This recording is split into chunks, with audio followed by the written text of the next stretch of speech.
Bloody hell, it's so freaking hot outside. Whew, I just came back from my walk that I do every day. And yeah, let's jump into the meat and potatoes of why I brought up this video. Why I brought this video up that you're watching is it's been a month since I've officially done like an update on this channel. And I think enough time has passed to talk about it. There's been some significant internal changes and changes in my behavior.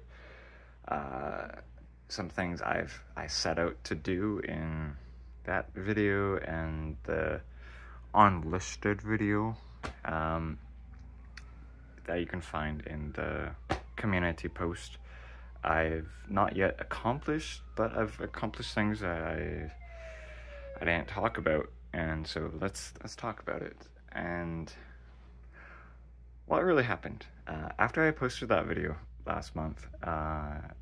Nothing really changed. My heart just really wasn't in it, and when I'm in a place like that where I'm stuck and I just don't know what to do, then I turn to either cannabis or mushrooms. I turn to drugs as a way to shift my emotional state, to get a different perspective on things. Because think about it. How do humans, change when they are just in a rut and they're just doing the same thing over and over again? Well, there tends to invoke a level of change. There needs to be a emotional shift inside of them, whether it's just like bored of doing the same thing again, or like a very like emotional talk with someone, or something traumatic happens, or something really good happens, and it changes their perspective on things, or it fuels something inside of them. And you know, if things are really tough to change, then I think going towards these means, I hope my landlord is not upstairs. I hope that going through these means of inducing yourself with chemicals that changes your emotions, state of mind, I think it can be helpful. It's helped me in the past, and that's why I did it about like 3 weeks ago. I went to consume mushrooms in chocolates, and first chocolate I took, it's a microdose. The first one I took it with a banana because I am lactose intolerant, and the banana really just it soothed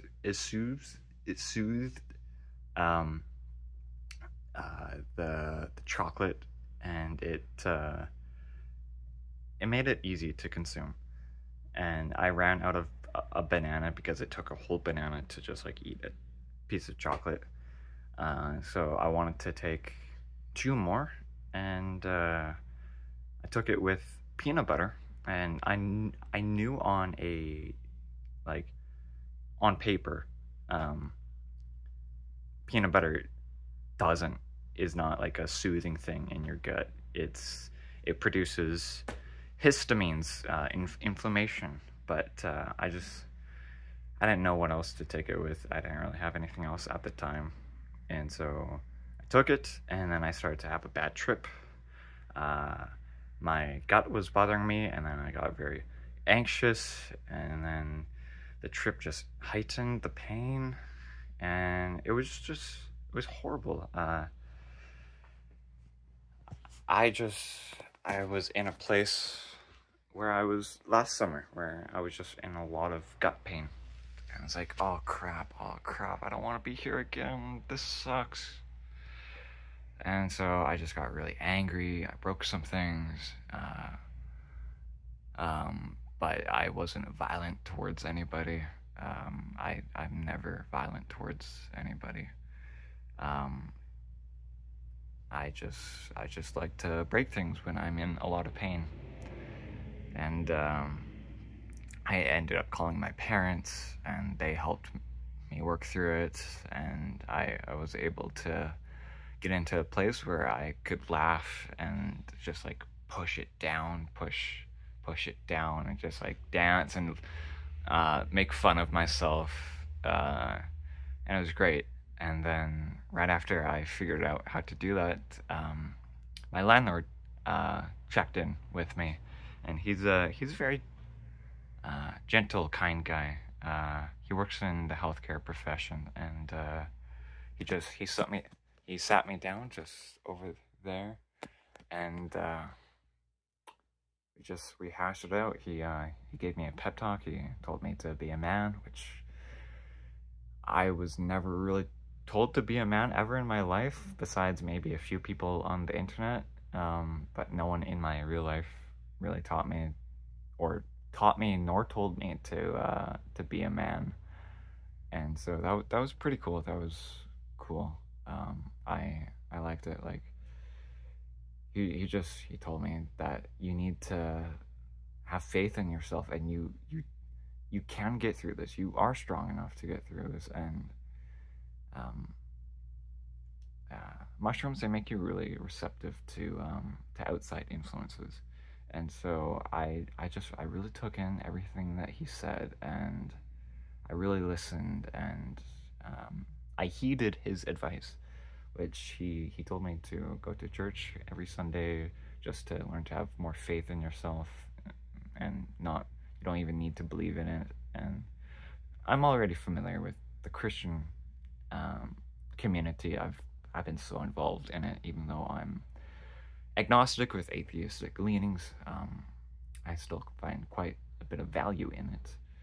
And he told me to do that, and he told me to walk down to Tim Hortons, grab coffee, and then walk down to the beach, do an hour of journaling, and you'll start to have clarity of mind, and you'll start to become a new person. And that was 3 weeks ago that happened. So what happened after that? Have I become a new person? Well, I think so. There's definitely been some shifts that I've done from that point onward. As much as that experience was horrible, I got what I intended to get out of taking the mushrooms, which was a shift in my modus operandi, my mode of being, and I got it. So almost every day I've been doing exactly that, going for a long walk, getting Tim's, like getting coffee or tea, a donut, always an apple fritter from Tim Hortons. I love my apple fritters, and they just seem easy on my gut. And I've done so much journaling. I've fallen in love with writing again. I've been writing a lot of comments on YouTube videos because like I have thoughts and I just want to share them, and many of them have gotten like good attention, and it's been good to feel recognized and get feedback. And I've just been really enjoying that, because I've been a creative writer for much of my life, and everything else, it's been a in and out of, like a in/out of hobby that I pick up, drop, and I'm picking up again, and I've been really enjoying it. I've been coming up with story ideas, and I've been writing them down in my journal, because I got really excited with coming up with some of them, that I think I have a very unique perspective on certain story tropes. And yeah, it just gets me excited. And uh, yeah, yeah. Two uh, 2 weeks 2 weeks ago, or a week, a week and a half ago. I know it's so tough to try to keep all these dates and times aligned in your head. So I may get some wrong, but I generally, like, the specific dates aren't important. What's important is like the general time frame.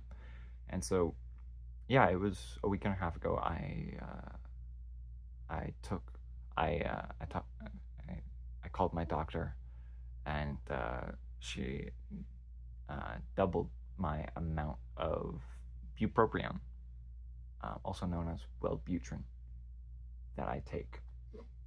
I just heard some noises.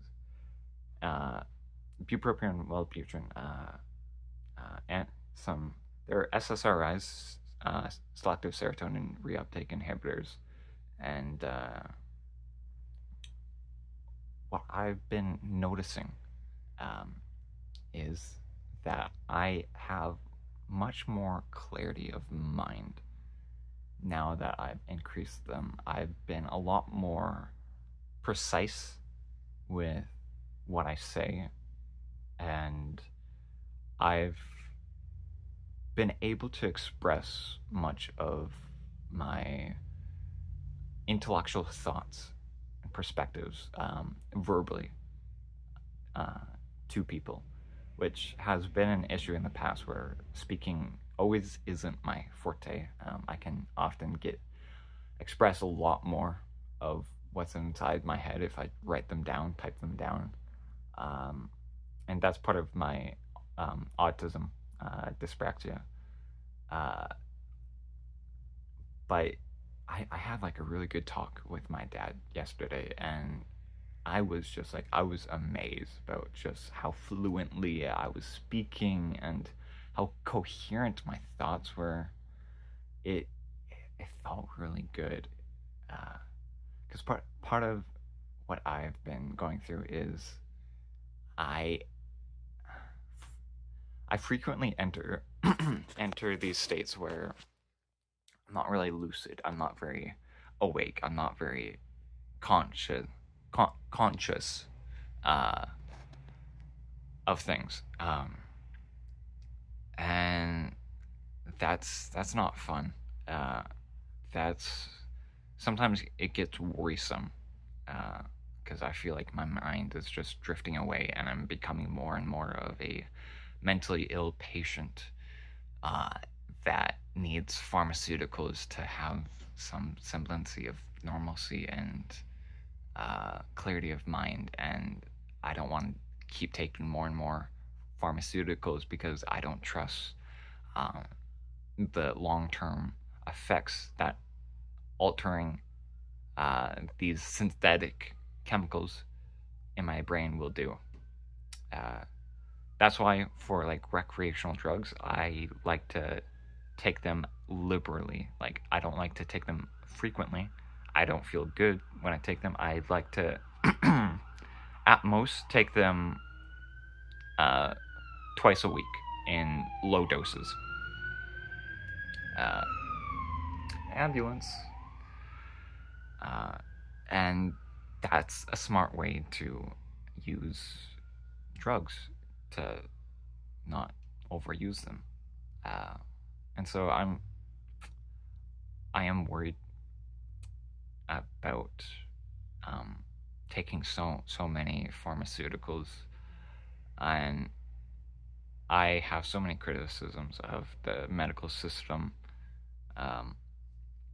with its over sanitization and lack of incorporating biology and nature into the practices, because they have a very skewed worldview of it. And a lot of it is good, so I'm not going to get into it, because I talked enough about that with my father yesterday. But the main point is that I am feeling better with these increased meds, and I'm starting to just feel a sense of dissatisfaction because I am starting to really see how I live my life, and I'm starting to just not like it. And like, ugh, this is bad. Like, I don't want to stay here. So when I have the chance, when I have the energy, when I have the clarity of mind, I'm not gonna live this downtrodden life anymore. And so that's been really good.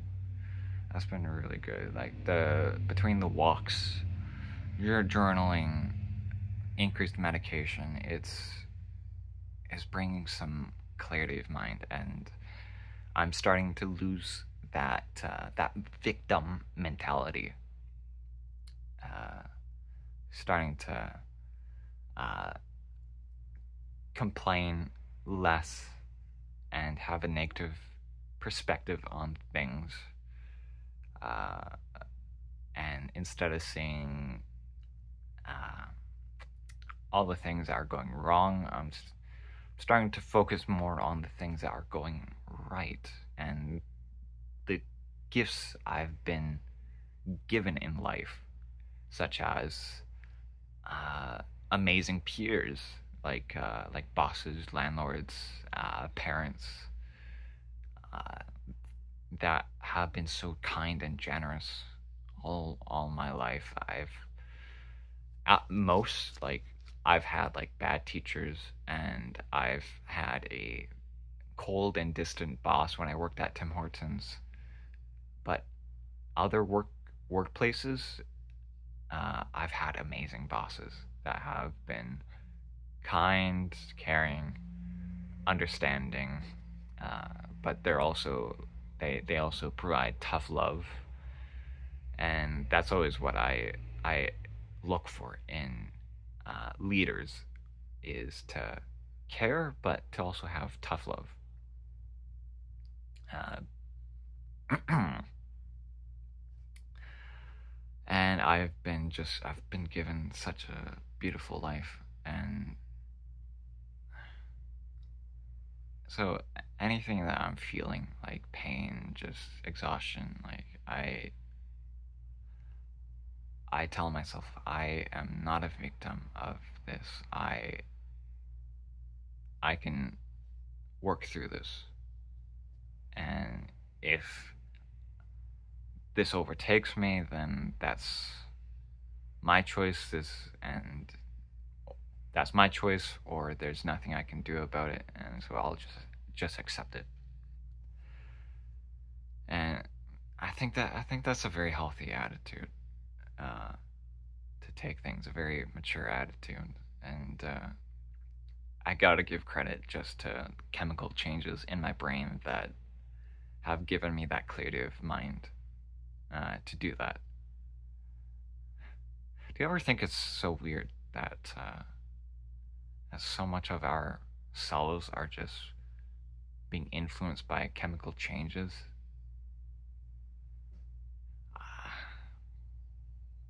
It just, it's so weird to think about that. How just so much of you is just biology and chemicals. And so I'm not going to get into that and why I don't believe in free will. Um, that's really not the point of this. The point of this is just to express the changes that has been happening, and the changes are good.